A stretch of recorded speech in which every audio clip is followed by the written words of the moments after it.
Racial discrimination remains a blot on humanity's collective consciousness, something members of the United Nations say must be eliminated.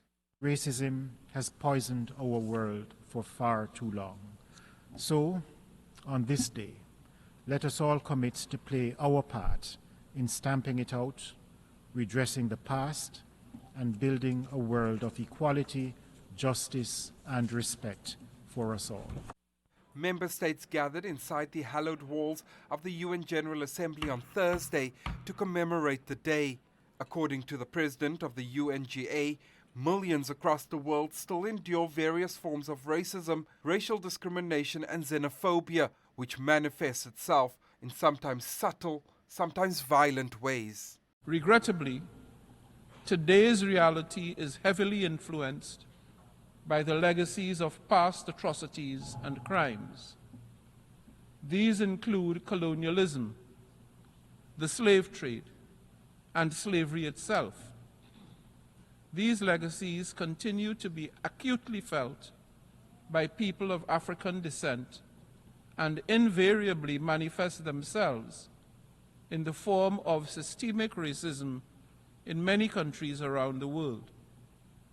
The International Day for the Elimination of Racial Discrimination is marked on the same day South Africa remembers the Sharpeville massacre, a day that's etched in its memory.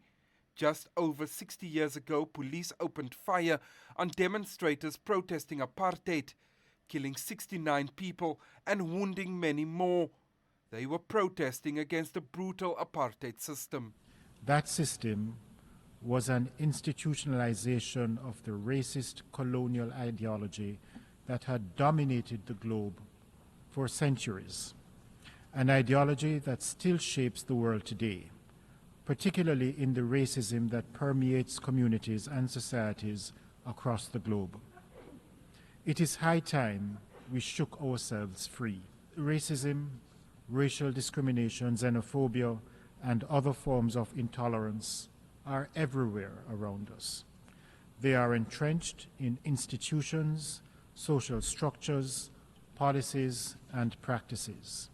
They are living, breathing realities for billions of people around the world who face dehumanization, marginalization, and exclusion. Several speakers took to the podium inside the UN General Assembly on Thursday to decry the legacy of colonialism and racial discrimination. The UN Human Rights Office insists that it is the world's collective human rights duty to fight hatred and racism and to build inclusive societies where diversity is celebrated and where every individual is treated with dignity and respect. Jody, CGTN, New York.